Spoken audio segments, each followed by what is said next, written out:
Assalamualaikum warahmatullahi wabarakatuh. Salam sejahtera bagi kita sekalian. Siswa SMK Negeri 1 Jamblang kelas 11 yang saya hormati. Bagaimana kabarnya hari ini? Mudah-mudahan kalian masih diberikan kenikmatan sehat sehingga bisa melaksanakan kegiatan baik itu di sekolah, di rumah ataupun di tempat PKL. Anak-anakku, hari ini kita akan mencoba membahas tentang materi semester genap, yaitu tentang pembuatan karya ilmiah, di mana nanti diharapkan selesai kegiatan pembelajaran ini kalian bisa melaksanakan atau bisa membuat suatu jenis laporan karya ilmiah, baik itu berbentuk tulisan, berbentuk slide, baik itu ditulis menggunakan bahasa tulis atau dengan menggunakan internet, itu dengan baik. Kita akan mulai tutorial pembuatan laporan yang berkaitan dengan kegiatan materi karya ilmiah. Ya. Tujuan dari kegiatan ini adalah nanti setelah kita belajar diharapkan siswa mampu mengidentifikasi dan menganalisis sistematika dan kaidah kebahasaan karya ilmiah, karena selama ini yang biasa dilakukan terhadap siswa-siswa atau siswa-siswa angkatan-angkatan sebelumnya masih ada titik lemah berkaitan dengan kaidah kebahasaan, kemudian bagaimana cara menganalisis sistematikanya dan identifikasinya. Dan juga diharapkan siswa bisa merancang dan mempresentasikan informasi, tujuan, dan esensi yang disajikan dalam karya ilmiah. Kita akan masuk ke dalam materi. Sebelum kita membuat tentang bagaimana cara membuat karya ilmiah yang baik, tentunya kita akan mempelajari dulu tentang makalah, di mana nanti makalah ini salah satu yang akan kalian kerjakan setelah kalian selesai melaksanakan kegiatan PKL. Kita tahu bahwa makalah adalah salah satu jenis karya ilmiah yang membahas suatu permasalahan tertentu sebagai hasil kajian pustaka ataupun kajian lapangan. Karena ini berbentuk kajian, maka tentunya data-data yang digunakan harus valid. Kemudian makalahnya harus jujur, ilmiah. Kemudian narasumbernya jelas. Kemudian makalah yang harus digunakan juga menggunakan bahasa yang jelas, tegas, singkat, sederhana, dan teliti. Kemudian harus sistematis. Kemudian harus utuh. Dan didukung oleh tesis. Nah, coba lihat sekarang makalah pada intinya atau karya ilmiah itu pada intinya terbagi ke dalam 3 bagian besar.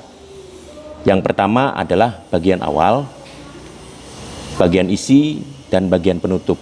Di mana di bagian awal itu ada halaman judul, ada halaman pengesahan dan sebagainya, kemudian ada kata pengantar, daftar isi, daftar gambar atau tabel.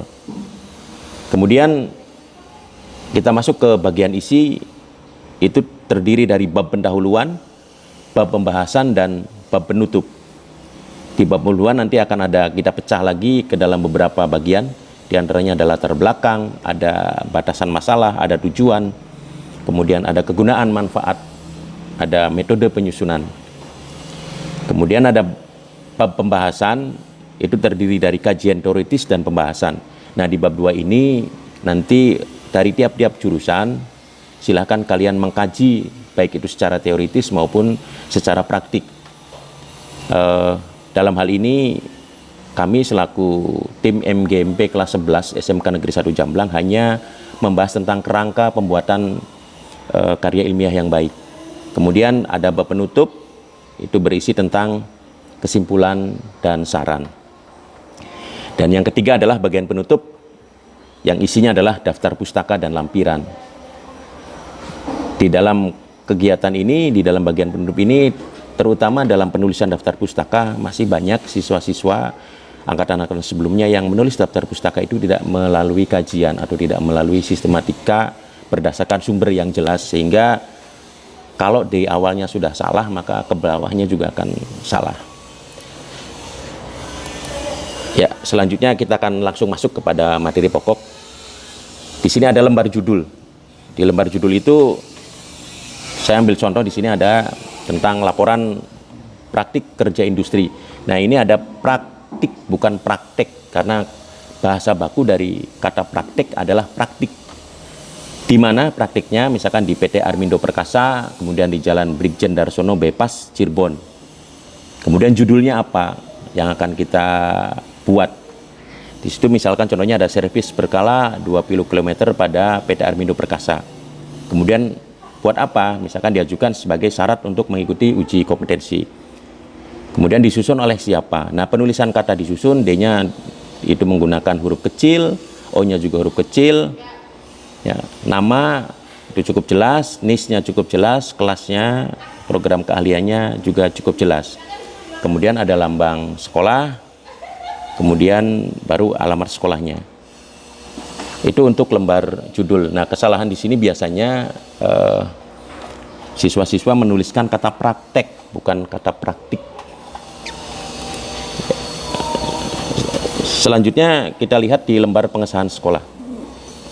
Di lembar pengesahan sekolah itu isinya ada judulnya, ada tempatnya, kemudian tanggal berapa ditandatanganinya, kemudian disahkan oleh kepala sekolahnya tanggal berapa. Nanti kerangkanya seperti ini untuk lembar pengesahan sekolah. Setelah itu ada lembar pengesahan perusahaan atau tempat di mana kalian melaksanakan praktik kerja industri atau PKL.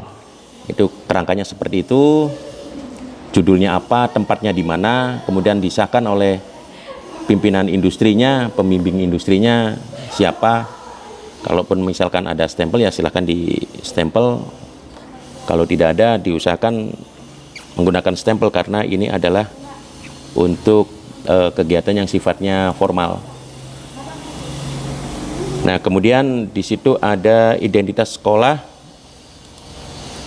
Identitas sekolah itu cukup jelas, ada nama sekolah, ada alamat, ada status sekolah itu negeri atau swasta, kemudian nomor telepon atau fax atau selanjutnya email, website, nama kepala sekolah, NIP-nya, program keahliannya, misalkan teknik kendaraan ringan otomotif atau misalkan TBSM ya silakan tinggal diganti saja, atau TPIB, PKM, TKJ dan sebagainya, misalkan TOI. Nah, setelah itu kita masuk kepada identitas siswa. Identitas siswa terdiri dari nama, nomor induk siswa, tempat tanggal lahir, kelas, kompetensi keahlian, sekolah, alamat, nomor telepon, dan pembimbing sekolah. Ya, kemudian setelah itu ada identitas perusahaan. Nanti silahkan anak-anakku berkoordinasi dengan pemilik perusahaan untuk melakukan tanya jawab tentang baik itu identitas perusahaan atau dan lain-lain, sehingga nanti data yang dituliskan di identitas perusahaan itu valid, tidak acak, tidak ngasal. Ketika nanti sekolah mencoba untuk misalkan mengirim email atau mau menelpon, itu jelas alamatnya dan sebagainya bisa dipertanggungjawabkan. Kemudian bidang usahanya juga apa, misalkan perbengkelan atau misalkan tempat servis atau penjualan atau apa saja, atau bank atau koperasi simpan pinjam, itu bisa dituliskan di bagian bidang usaha. Ya, selanjutnya kata pengantar. Ini untuk bagian kata pengantar ada beberapa koreksi. Kata pengantar itu letaknya simetris, ada di tengah-tengah. Kemudian ada kalimat segala puja dan puji syukur kehadirat, ke-nya itu bentuknya kada depan, jadi mohon dituliskan terpisah daripada hadirat. Jadi ke spasi hadirat Allah Subhanahu wa taala yang telah melimpahkan rahmat taufiknya kepada kita semua. Di sini ada penulisannya, ada perubahan, ada berubah, ada spasi yang terlalu lebar, sebetulnya itu rapat, cuma karena mungkin ada perubahan di word-nya sehingga ada perubahan. Nah, kemudian di situ ada kalimat masih banyak kekurangan yang harus diperbaiki dalam laporan praktik kerja industri dalam kurung prakerin. Nah, kata prakerin itu penulisannya huruf P-nya saja yang besar.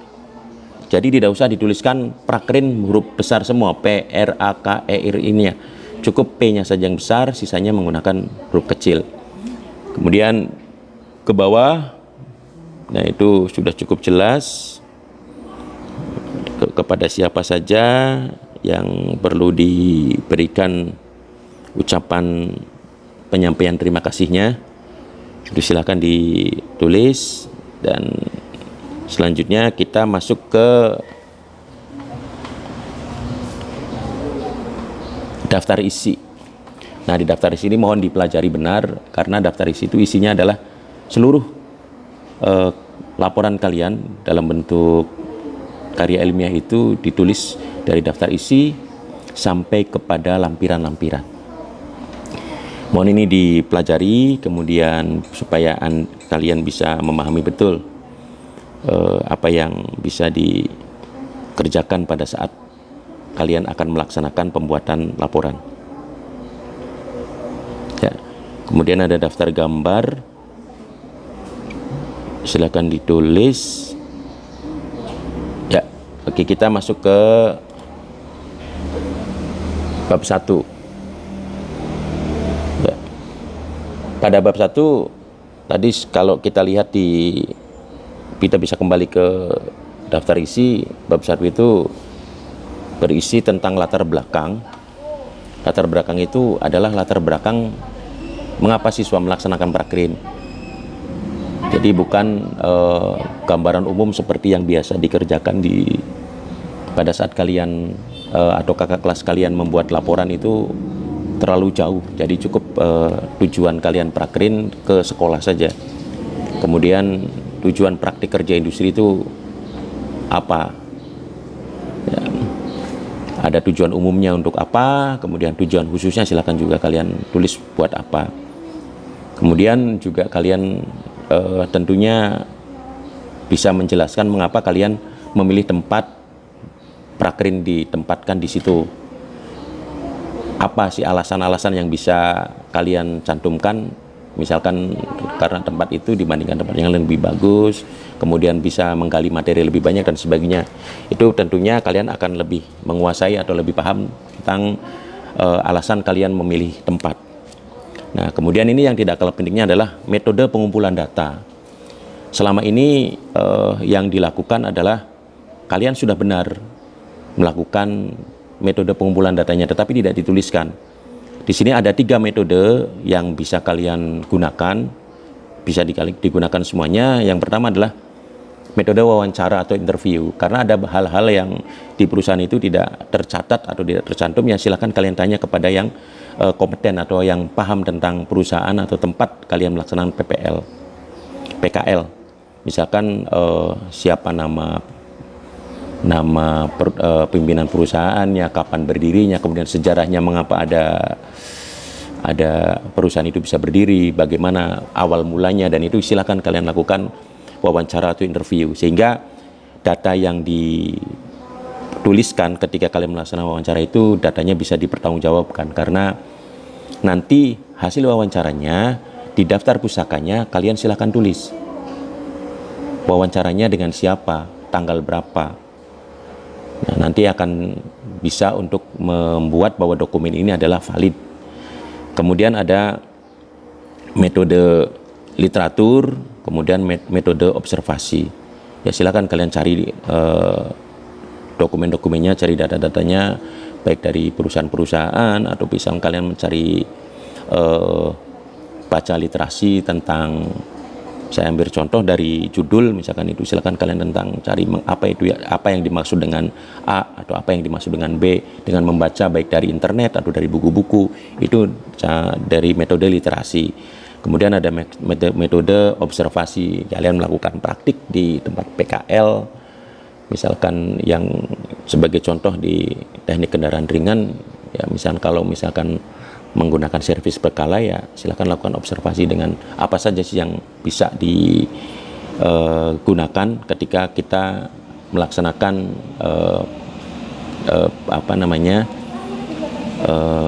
servis berkala 20 km. Kemudian manfaat prakrin. Manfaat prakrin itu buat diri sendiri seperti apa, kemudian buat keilmuan kita, buat orang lain juga seperti apa. Kemudian setelah itu baru kita masuk ke dalam pembuatan kerangka laporan. Nanti dibuat kerangka laporannya seperti apa. Ya, misalnya kerangka laporan itu hampir sama seperti daftar isi. Ya, nah supaya kalau kerangka laporannya jelas, maka kalian akan melaksanakan kegiatan secara sistematis. Setelah bagian ini kita akan mengerjakan apa, setelah bagian ini kita akan mengerjakan apa, sehingga nanti dengan menggunakan kerangka ini kalian akan bekerja, kalian akan membuat laporan itu dibuat secara sistematis. Ya, selanjutnya kita masuk ke bab 2. Untuk bab 2 itu berisi tentang profil perusahaan. Nah, tadi metode misalkan dengan menggunakan wawancara. Kalau misalkan di tempat usahanya tidak ada dokumen-dokumen, maka data perusahaan itu bisa dilakukan dengan metode interview. Metode data umum perusahaannya, sejarah perusahaannya, visi dan misi perusahaannya. Bagi perusahaan-perusahaan atau tempat-tempat prakerin yang besar tentunya hal ini tidak akan kesulitan, karena biasanya 3 komponen ini atau 3 bagian ini sudah tertempel baik itu di tembok ataupun di literasi-literasi, baik itu sifatnya yang literasi tentang yang sifatnya online ataupun yang tidak online. Kemudian profil perusahaannya, kemudian ada asetnya. Ya, kita asetnya cukup misalkan berkaitan dengan aset perusahaan itu terdiri dari apa saja. Di sana ada gedung, ada apa, dan itu juga bisa digambarkan posisinya, letaknya, dan sebagainya. Kemudian ada tata tertib perusahaan yang barangkali masing-masing perusahaan punya tata tertib sendiri, silakan dicari informasinya. Kemudian jam kerja perusahaan, karena di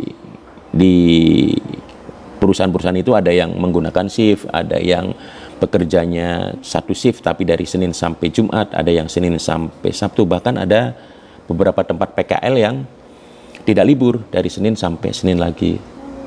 Nah, itu juga yang menguasai benar adalah kalian yang melaksanakan di tempat prakerin tersebut. Ya. Nah, sekarang coba kita masuk ke bab 3. Nah, pada bab 3 ini tentunya adalah bab khusus, uraian khusus, yaitu uraian yang berisi tentang teori-teori yang sifatnya teori-teori berdasarkan tempat atau berdasarkan judul apa yang akan kalian laporkan, apa yang kalian buat dalam pembuatan karya ilmiah ini. Dasar teorinya apa saja ya? Misalkan servis berkala 200 km itu yang diservis apa? Bagiannya misalkan saya ambil contoh misalkan tentang karburator. Nah, kita buat dasar teorinya karburator itu apa, komponennya apa saja.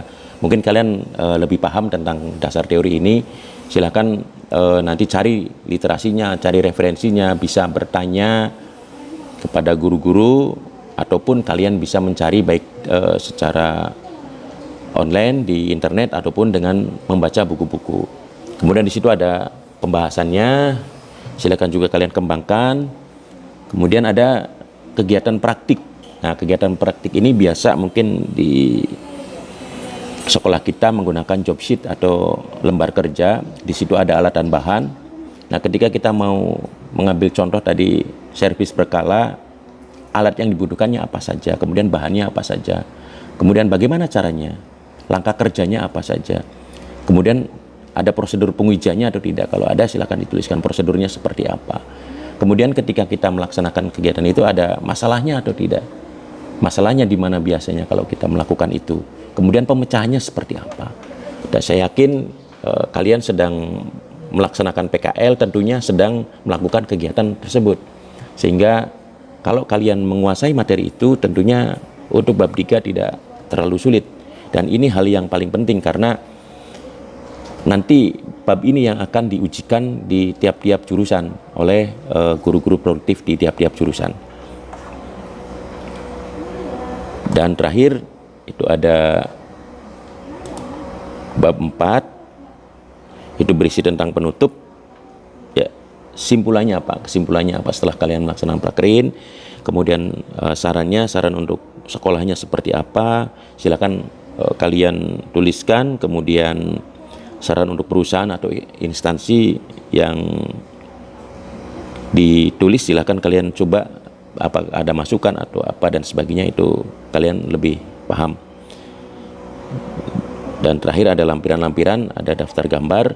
Nah, kemudian ini yang sering kita temui ketika kita menulis daftar pustaka. Daftar pustaka itu memang macam-macam jenisnya, cara penulisannya berdasarkan beberapa ahli bahasa menuliskan berbeda-beda, tetapi kita tidak akan terjebak dengan itu. Kita akan batasi saja bagaimana kita menulis tentang cara menulis daftar pustaka. Ya, di situ saya jelaskan jika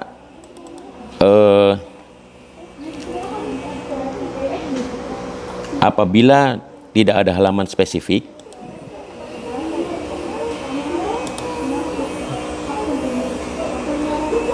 yang dirujuk maka tidak perlu dicantumkan.